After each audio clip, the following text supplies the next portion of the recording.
Halo guys, selamat datang kembali di channel Irfan Akbar 67. Dalam video kali ini gua mau bahas tentang Overlord. Sekarang gua bakal bahas lanjutan anime Overlord berdasarkan light novelnya.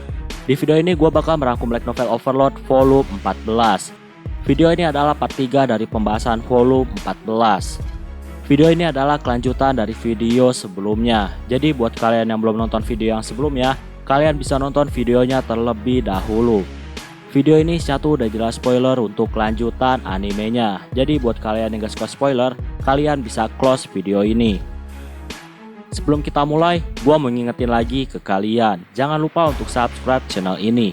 Dan jangan lupa juga untuk nyalain loncengnya, supaya kalian dapat notif kalau channel ini update video terbaru.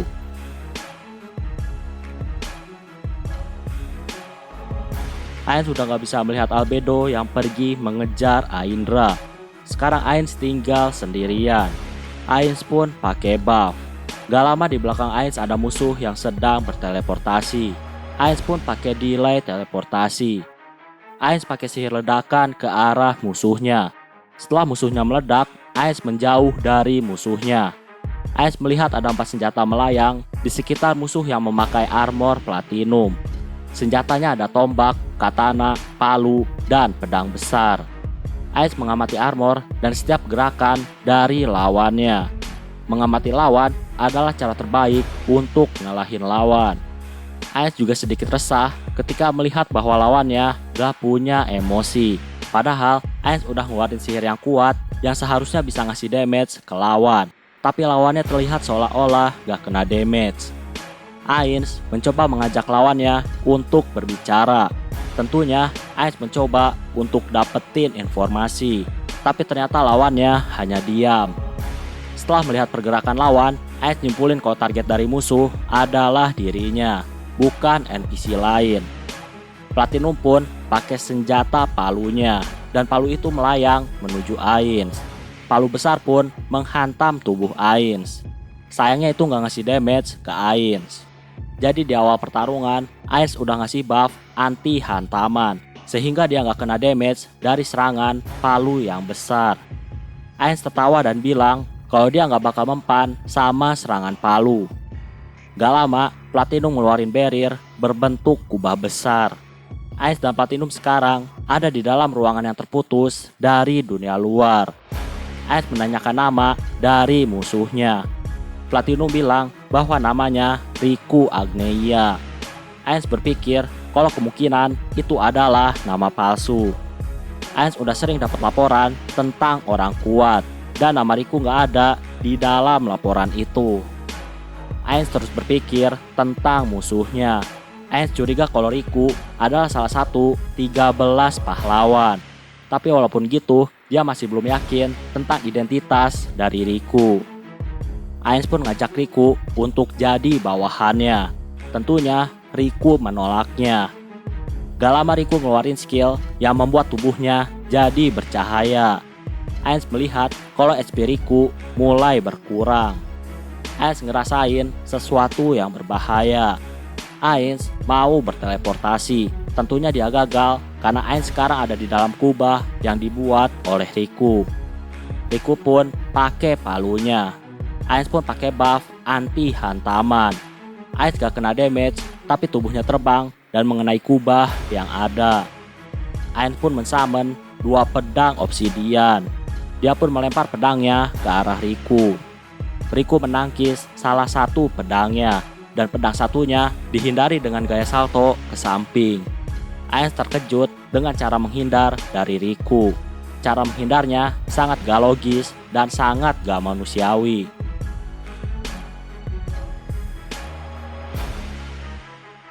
Pertarungan Riku dan Ainz masih terus berlanjut. Riku melempar pedang besar miliknya. Ainz ngeluarin dinding tulang, tapi dinding itu dihancurkan dengan mudah. Pedang itu menuju ke arah Ainz. Ainz ngeluarin blasting staff, dan dia berhasil menghentikan serangan musuh. Ainz pakai grabs heart, tapi itu nggak berpengaruh kepada Riku. Ainz kaget karena serangannya nggak mempan. Gak lama pedang besar menghantam Ainz. Ainz mundur dan dia menabrak kubah. Ainz pun berteleport ke atas. Melihat lawannya nggak menyerang lagi, Ainz pun turun ke bawah. Ainz pakai 2 pedang obsidian, tapi lagi-lagi ditangkis oleh Riku. Riku melempar tombaknya, tapi Ainz berhasil terbang. Gak lama, Riku memegang pedang besar yang selama ini hanya melayang. Ainz ngeluarin sihir petir tingkat 9, tapi masih belum cukup untuk bunuh Riku. Ainz pun terkena serangan dari pedang besar. Riku juga pakai katana untuk menyerang bagian samping.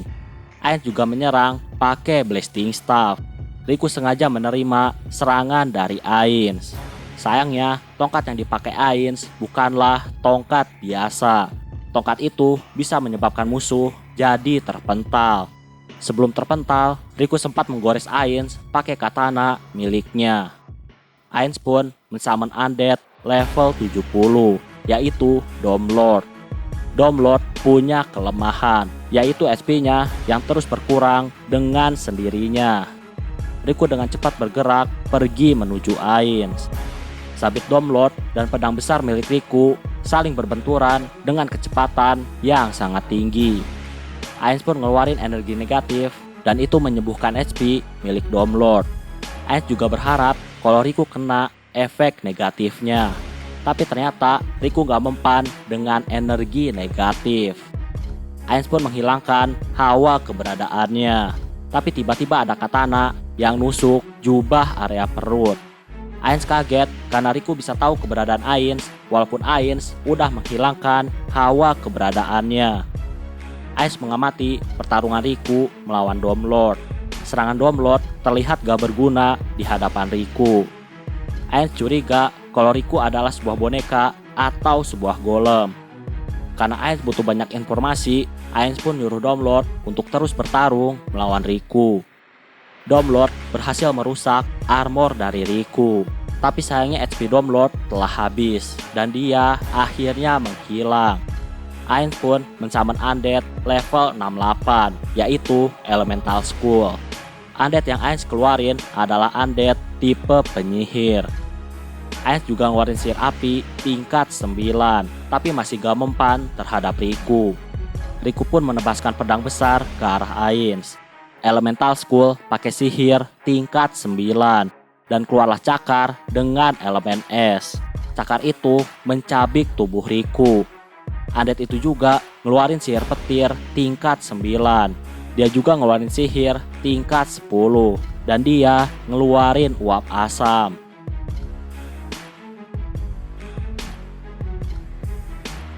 Riku diserang oleh berbagai macam sihir tingkat tinggi.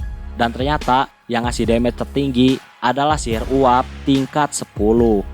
Dari hal itu, Ainz memprediksi kalau Riku punya job class yang berfokus pada pertahanan. Selain itu, Ainz juga memprediksi kalau Riku kemungkinan punya level 90. Riku menyerang Ainz pakai katana miliknya dan Ainz menangkis pakai blasting staff. Katana itu tiba-tiba terpental. Ainz jelas heran karena katana harusnya nggak akan kena efek dari tongkatnya. Ainz nyimpulin kalau senjata Riku kemungkinan dihitung sebagai tubuh dari Riku. Jadi bukan dihitung sebagai sebuah benda. Atau bisa juga bahwa senjata Riku adalah makhluk hidup. Makanya ketika kena tongkat Ainz, senjata Riku bisa terpental. Ainz terus berpikir dan terus mencoba untuk mendapatkan banyak informasi tentang kekuatan Riku. Ketika Ainz mau mengajak Riku berbicara, tiba-tiba Riku menebas Ainz. Ainz pun akhirnya terjatuh. Ainz bilang kalau dia nggak mau bermusuhan dengan Riku.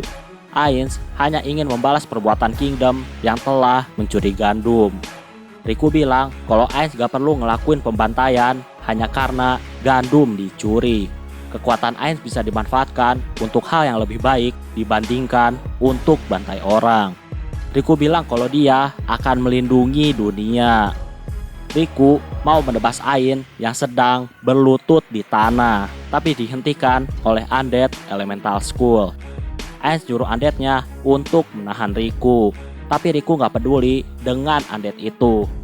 Riku terus mencoba untuk menyerang Ainz. Ainz pun pakai dinding tulang untuk mengurung Riku dan undeadnya. tapi dinding tulang gak mampu bertahan. Riku telah berhasil menghancurkan dinding itu. Ainz ngeluarin sihir tingkat 9 yang seharusnya mampu menghentikan pergerakan lawannya. Tapi sayangnya gak berguna dan Riku masih bergerak. Riku menggunakan pedang besar untuk menyerang Ainz. Dan dia menggunakan palu untuk menyerang undead milik Ainz. Gak lama Riku pun melihat ke udara. Dan ternyata di sana udah ada Albedo. Albedo langsung menyerang dengan kapaknya. Riku menahannya menggunakan pedang besar dan tombaknya hingga membentuk huruf X. Saking kuatnya serangan Albedo, kaki Riku menancap di tanah. Riku pun pergi ke samping untuk menghindari Albedo. Albedo terlihat sangat marah. Albedo terus menyerang Riku. Riku pun terus mundur dengan sekuat tenaga. Ainz menghentikan Albedo yang marah. Ainz pun mengajak Riku untuk gabung dengannya. Tapi Riku gak jawab dan dia tiba-tiba menghilang. Ainz dan Albedo pun kembali ke Nazarik. Riku berteleport ke tempat Aindra. Jadi Aindra dikasih tugas untuk jadi umpan supaya Ainz sendirian. Oh ya, jadi nama asli Riku adalah Saindorkus Paision. Dan dia adalah Platinum Dragon Lord. Aindra minta maaf karena gagal menahan Albedo. Platinum bilang kalau Aindra gak mungkin bisa menang melawan Albedo. Platinum kagum karena Aindra bisa menahan Albedo dengan waktu yang cukup lama. Platinum bilang kalau kekuatan Ainz jauh dari apa yang telah dia prediksi.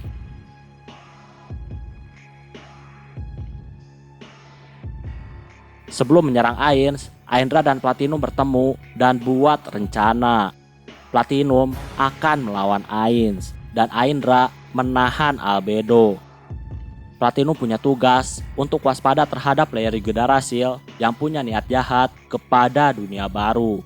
Itulah sebabnya di pertarungan Platinum gak pakai kekuatan penuhnya.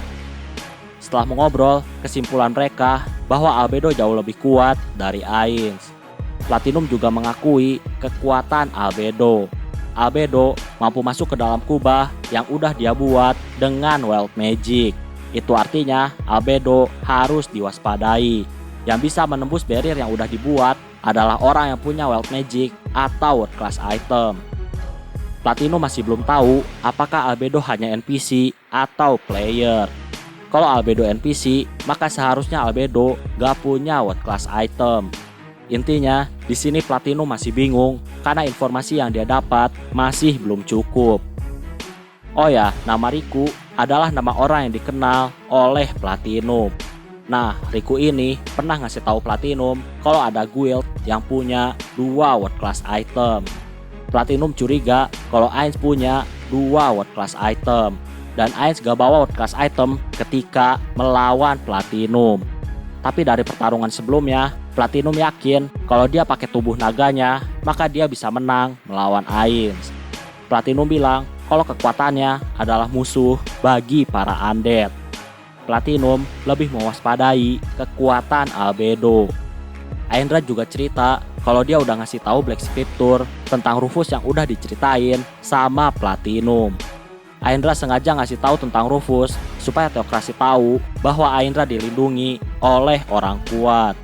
Bagi Teokrasi, Aindra bukanlah orang penting. Teokrasi cuma tertarik dengan power suite milik Aindra. Tapi ketika Aindra menyebut nama Rufus, maka Teokrasi gak mungkin gegabah membunuh Aindra. Platinum juga berpikir kalau Aindra sangat lemah. Kalau power suite ada di tangan orang yang lebih kuat, maka kekuatannya akan jauh lebih maksimal. Platinum sempat kepikiran untuk bunuh Aindra.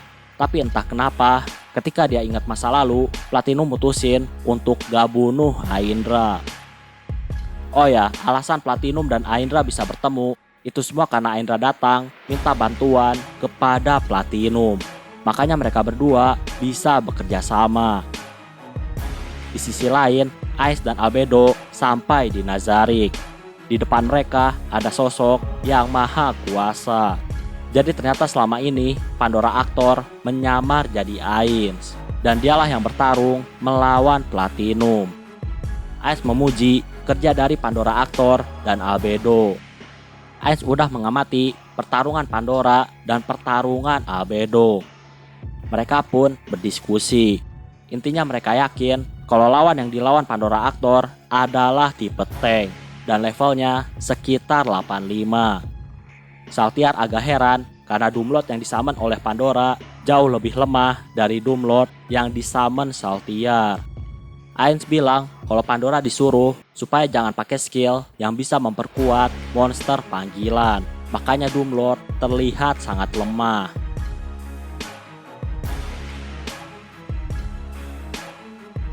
Para penjaga lantai dan Ainz masih berdiskusi.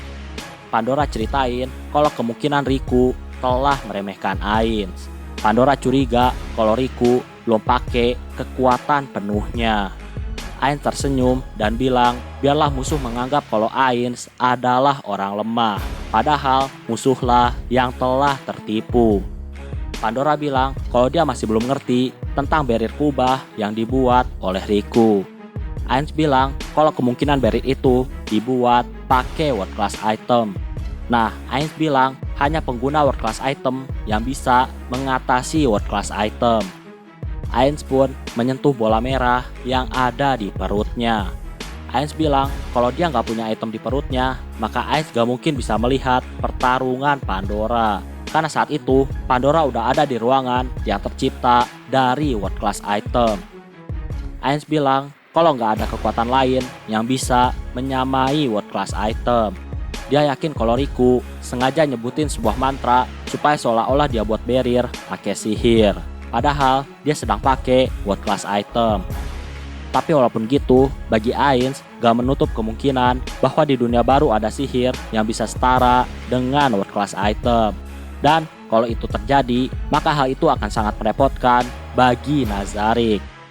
Melihat ada kekuatan berbahaya di luar Nazarick, Albedo nyaranin supaya Ainz tetap tinggal di Nazarick dan gak keluar Nazarick. Ainz bilang kalau diam di Nazarick jauh lebih aman. Tapi Ainz punya alasan sendiri untuk keluar Nazarick. Ainz pun ngubah ke topik selanjutnya. Albedo bilang kalau kemungkinan orang yang dilawan Pandora adalah salah satu dari 13 pahlawan. Albedo juga bilang bahwa kemungkinan besarnya adalah Platinum Dragon Lord dari negara Council State. Tapi karena kekurangan informasi, mereka masih belum tahu identitas dari Riku. Ainz mutusin kalau masalah Kingdom selesai, maka dia akan mengirim utusan untuk pergi ke Council State. Tentunya untuk dapetin banyak informasi. Gak lama Saltiar nanya apakah Ainz mau jadiin Riku sebagai bawahannya. Ainz bilang kalau dia jelas akan bunuh Riku. Riku adalah orang berbahaya dan sulit untuk dikendalikan. Ainz lebih milih untuk manfaatin Riku dan ngumpulin informasi dari Riku. Setelah itu, lebih baik Riku dibunuh. Tapi, kalau ada faktor yang mengubah kondisi, gak menutup kemungkinan kalau Riku akan jadi bawahan Nazarick. Setelah diskusi, Ainz pun pergi ke ibu kota dari Kingdom.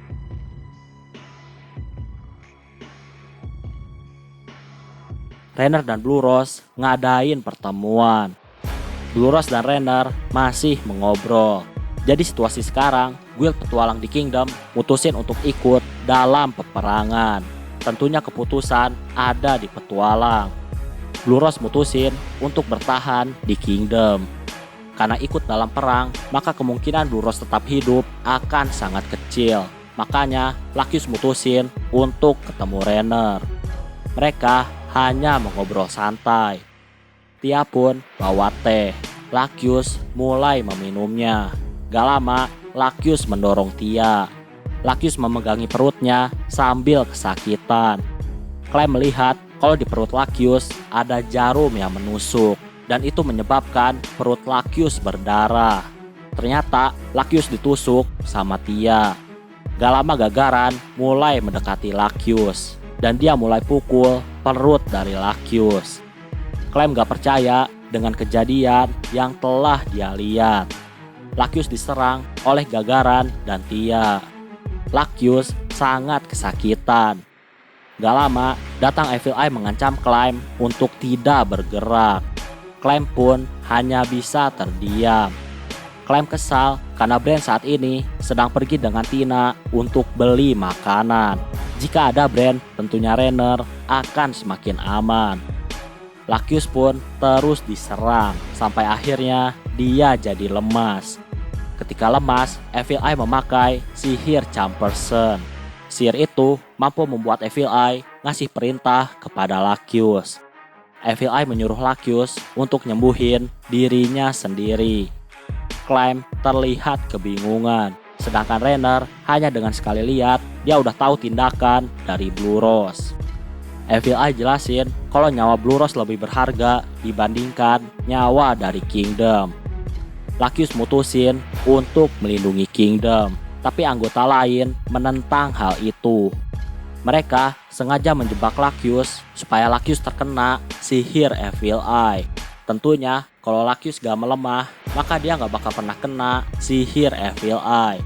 Ketika melemah, Evil Eye bisa pakai sihir untuk kendaliin Lucius.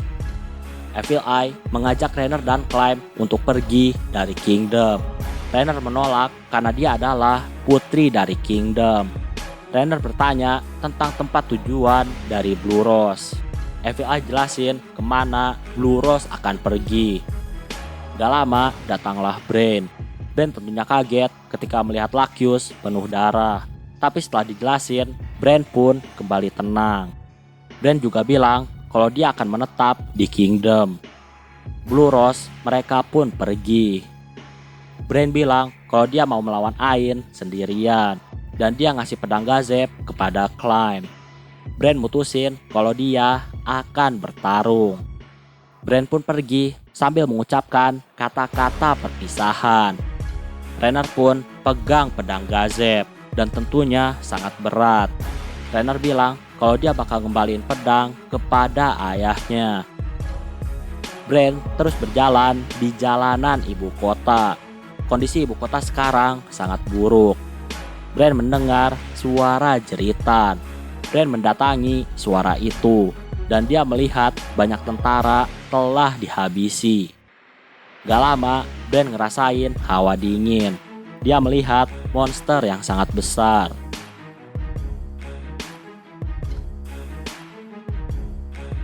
Bran gemetaran dan dia sangat kedinginan.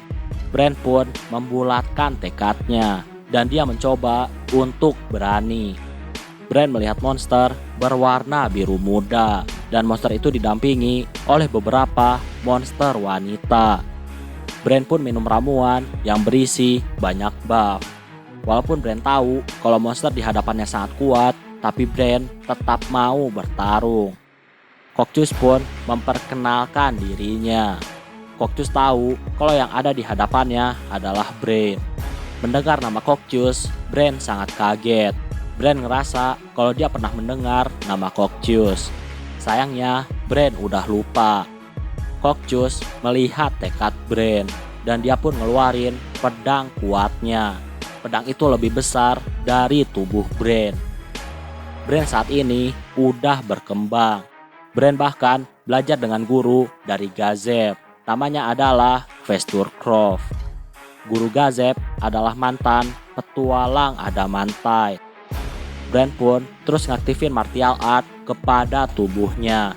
Dan dia bersiap untuk ngeluarin serangan terkuatnya. Tapi sayangnya Bran langsung tertebas oleh Cocktus. Bran mati seketika.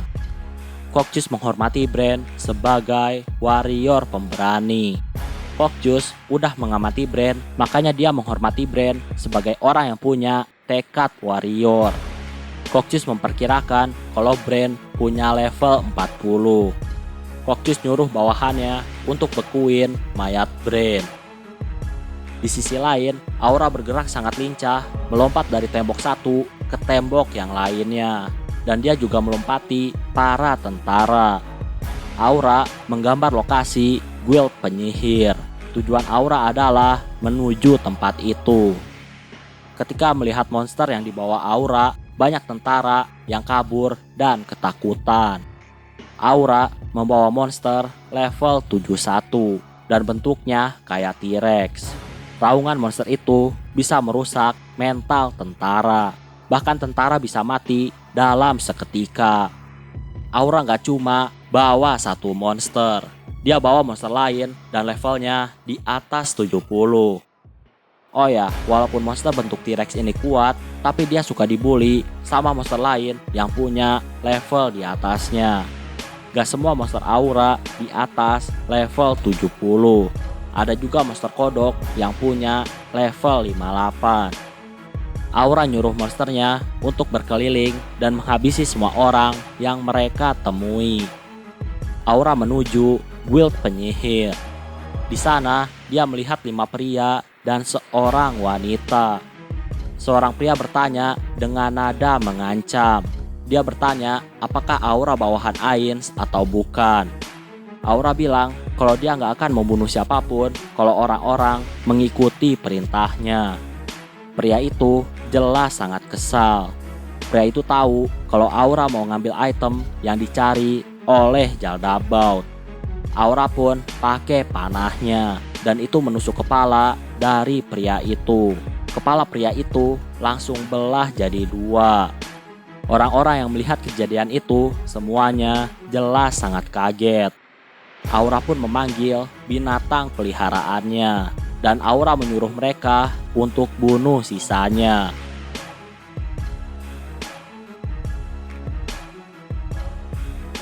Mare lagi duduk di atas menara yang ada di kastil. Sejauh ini Mare udah membunuh banyak orang. Dia sekarang lagi duduk karena dia lagi kebingungan. Dengan muka yang polos, Mare kebingungan tentang cara membunuh semua orang di kota dengan cepat dan efisien. Kalau Mare pakai kekuatannya, pasti akan ada orang yang panik dan akhirnya mereka kabur. Mare nggak mungkin mengawasi semua orang. Makanya Mare mikirin rencana supaya dia bisa bunuh semuanya dalam sekejap. Walaupun Mare punya kekuatan penghancur dengan area yang luas, hal itu akan percuma kalau masih ada orang yang hidup dan kabur. Mare nangis karena dia nggak tahu harus membunuh pakai cara apa. Tapi nggak lama Mare pun membulatkan tekadnya dan dia bertingkah seperti anak kecil yang penuh semangat. Mare bilang kalau dia akan berjuang dalam menghancurkan kota dan bunuh semua orang. Di sisi lain, Clem saat ini sedang ada di lorong istana. Clem menunggu Rainer yang sedang ganti baju.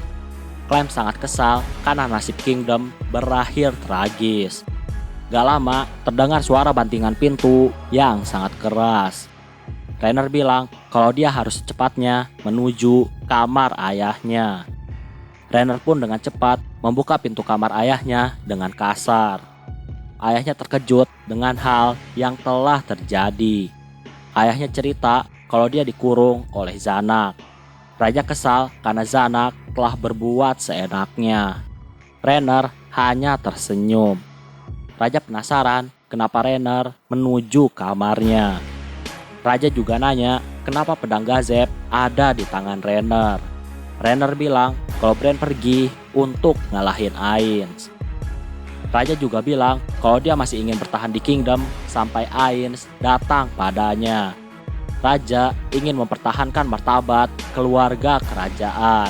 Sampai akhir, Raja akan terus bertahan sebagai Raja terakhir. Raja nyuruh Clem untuk bawa Rainer pergi dari Kingdom. Tapi Rainer menolak hal itu. Rainer nyuruh Raja untuk ngasih mahkotanya ke dia. Rainer bilang kalau dia berencana untuk nyembunyiin semua harta Kingdom. Dan itu akan menyebabkan pasukan Ainz jadi dilema. Karena kalau menghancurkan ibu kota, maka Ainz gak bakal dapat harta Kingdom. Raja pun ngasih semua harta Kingdom. Raja juga ngasih tahu jalan rahasia yang hanya diketahui olehnya.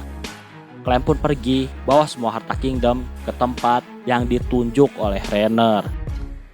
Clem pun berlari kembali menuju tempat Rainer. Di depan kastil, dia melihat seorang Dark Elf.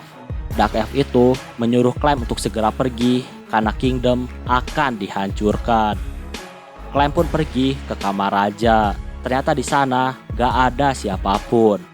Clem melihat sebuah kertas dan di sana tertulis bahwa Clem harus pergi ke ruang tahta. Di depan pintu tahta ada dua wanita yang sangat pucat. Clem tahu kalau mereka adalah bawahan Ainz. Kedua wanita itu menyambut kehadiran dari Clem dan mereka menyuruh Clem untuk masuk ke ruang tahta. Clem punya firasat yang sangat buruk.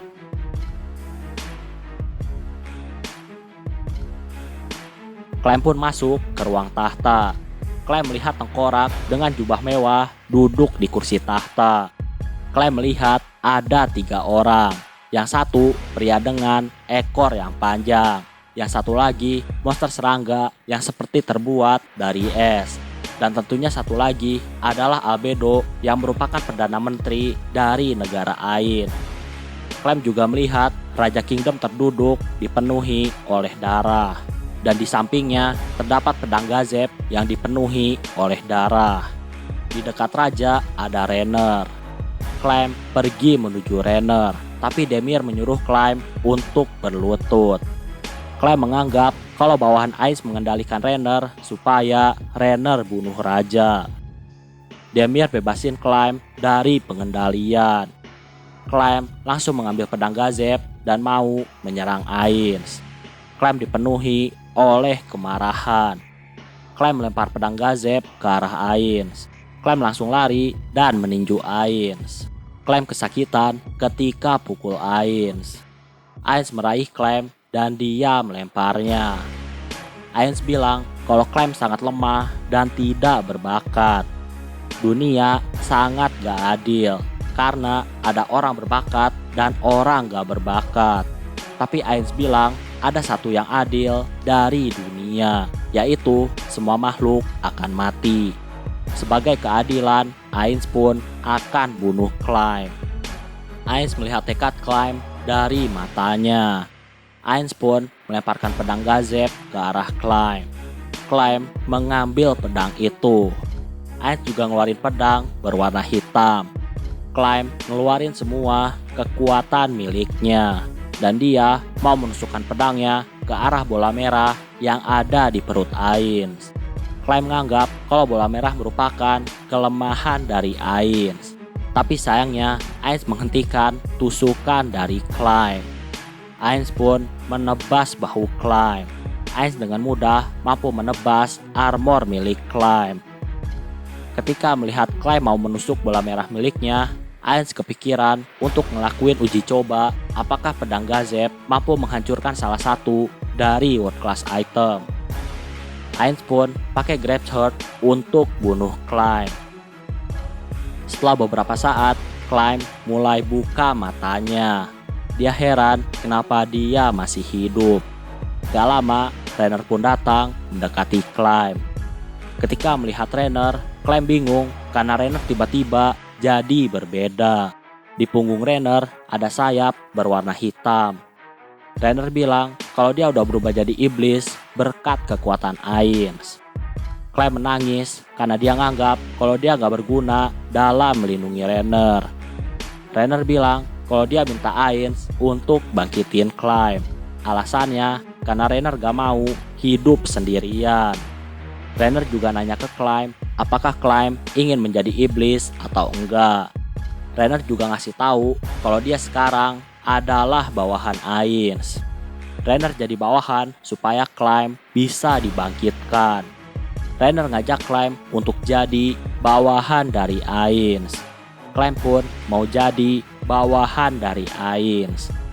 Rainer bilang kalau Ainz bakal ngasih tugas ke Clem untuk menguji kesetiaan dari Clem.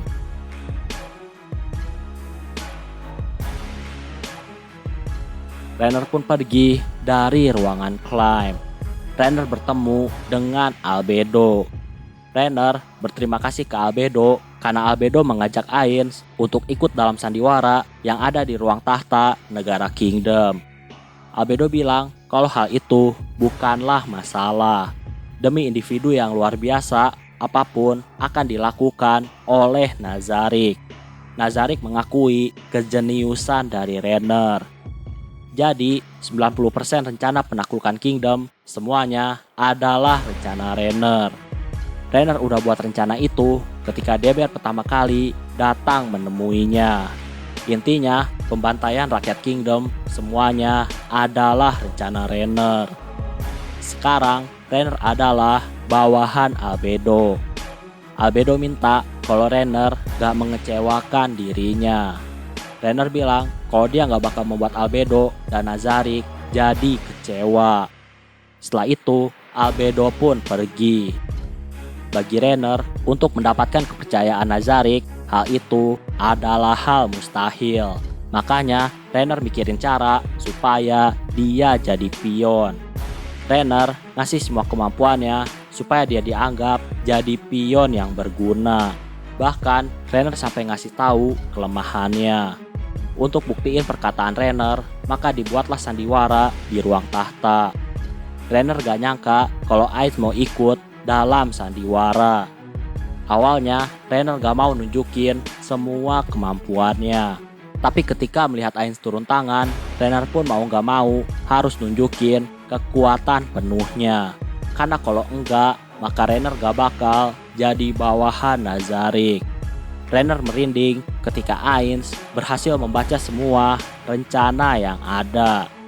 Rainer sangat senang jadi bawahan dari Nazarick. Alasannya karena Nazarick telah mengabulkan impiannya. Rainer dan Climb akhirnya mereka bisa bersama selamanya. Dan tentunya karena mereka jadi iblis, maka mereka akan abadi. Setelah perang, Marcus Raven datang ke ibu kota. Raven dan beberapa bangsawan yang selamat, mereka datang ke ibu kota karena dipanggil oleh Ainz. Jadi sebelum perang, Raven disuruh sama bawahan Ainz untuk menyelamatkan bangsawan yang layak untuk diselamatkan. Dan sekarang mereka harus menghadap ke Ainz. Raven dan para bangsawan terus berjalan di sekitar ibu kota. Mereka semua ketakutan ketika melihat ibu kota telah hancur lebur. Mereka pun akhirnya bertemu dengan Ainz. Tentunya mereka bersujud di hadapan Ainz. Ainz bilang kalau dia akan membiarkan Raven dan bangsawan yang selamat untuk kembali memerintah di wilayah mereka. Tapi tentunya akan ada hukum-hukum baru yang harus mereka patuhi. Ainz menyuruh mereka untuk berkoordinasi dengan Albedo. Ainz juga bilang kalau kondisi ibu kota Kingdom akan jadi peringatan bagi siapapun yang berani menantang Ainz. Raven sambil bersujud bilang kalau orang-orang akan mengingat betapa bodohnya Kingdom karena gak tunduk pada Ainz. Raven ketakutan dan dia berharap suatu hari nanti akan ada pahlawan yang membunuh para iblis.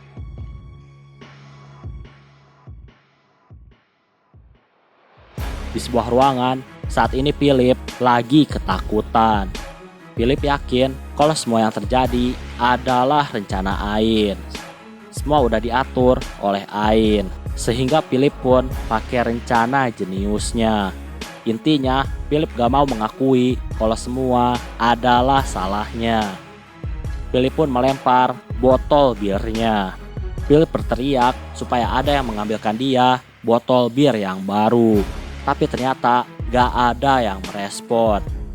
Dia pun keluar ruangan dan ternyata di tempatnya sangat sunyi. Ketika masuk ruang makan, ternyata di sana udah ada Albedo. Melihat Albedo tersenyum manis, Philip pun berpikir kalau negara Ainz gak marah padanya. Philip berpikir kalau negara Ainz akan berterima kasih ke dia. Alasannya karena Philip telah membantu negara Ainz dalam memulai perang melawan Kingdom. Dengan bodohnya, Philip pun tersenyum dan menyapa Albedo. Albedo pun ngasih hadiah ke Philip dan ternyata isinya adalah kepala Wayne dan Igor. Albedo terlihat sangat marah. Albedo bilang kalau negara Ainz emang butuh bangsawan yang bodoh. Tapi Albedo nggak nyangka kalau ada orang yang lebih dari orang bodoh. Albedo mengajak Philip untuk ikut dengannya. Philip gak mau dan dia meringkuk seperti anak manja. Albedo pun menarik telinga Philip. Philip mau pukul Albedo. Albedo menahan dengan tangannya dan tangan Philip lah yang hancur. Sambil menangis, Philip bilang kalau dia nggak tahu kesalahan yang telah dia lakuin. Ketika keluar mansion, Philip kaget ketika banyak orang yang ditusuk di tiang. Jadi, tiang itu ditusuk ke tanah. Dan masing-masing tiang ada satu manusia yang ditusuk dari pantat sampai mulutnya. Di ruangannya, Philip gak pernah mendengar teriakan orang-orang yang ketakutan. Albedo bilang kalau dia udah pakai sihir supaya Philip gak mendengar teriakan dari luar. Albedo bilang kalau dia akan menjadikan Philip sebagai bahan untuk berbagai percobaan Nazarik. Albedo juga akan menepati janji ayah Philip yang ingin kalau anaknya yang bodoh merasakan semua penderitaan dari rakyat Kingdom. Philip pun pingsan. Di sisi lain, Ainz lagi rebahan di kasurnya. Dia sangat kelelahan dengan semua yang telah terjadi. Ainz juga mikirin banyak hal, termasuk kecerdasan Rainer yang setara dengan 2 orang jenius yang ada di Nazarik. Ainz juga mikir kalau sebaiknya dia untuk sementara ambil cuti dan bersantai. Ainz mau ngasih contoh kepada bawahannya bahwa mengambil cuti dan bersantai adalah hal yang harus dilakuin setiap individu. Ainz pun mutusin untuk pergi ke negara elf. Ainz mau cariin teman untuk Mare dan Aura.